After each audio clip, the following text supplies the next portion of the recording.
মা যদি রাগ করে কথা বলে, মা যদি বকা দিয়ে কথা বলে, বাপ যদি সবার সামনে জুতা দিয়েও পিটায়, আপনি সন্তান হয়ে আমি সন্তান হয়ে চুপ হয়ে থাকব রবকে খুশি করার জন্য।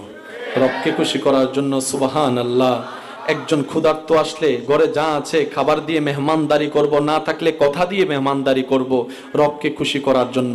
দুশমনও যদি কোনোদিন বিপদে পড়ে আপনার সামনে হাত পাতে, আপনি সমস্ত রাগ হিংসাকে ভুলে তাকে সাহায্য করবেন রবকে খুশি করার জন্য। সুবহানাল্লাহ, সুবহানাল্লাহ, সুবহানাল্লাহ। কোন একটা মেয়ের বিয়ে দেওয়ার সময় যৌতুক না নিয়ে আপনি বিয়ে করলেন রবকে খুশি করার জন্য। জগৎকে না দেখায় কাবিনের আধিক্যতা না করে ছেলের যতটুকু সামর্থ্য আছে সেই অনুযায়ী মেয়ের অভিভাবক হয়ে আপনি বিয়ে দিলেন শুধু রবকে খুশি করার জন্য। রবকে খুশি করার জন্য যে টাকা পায় তাকে টাকা দিয়ে দিলেন রবকে খুশি করার জন্য। যে জায়গা পায় তাকে জায়গা দিয়ে দিলেন রবকে খুশি করার জন্য। বোনের জায়গা বোনকে দিয়ে দিলেন, ছোটর জায়গা ছোটকে দিয়ে দিলেন, বাতিজার জায়গা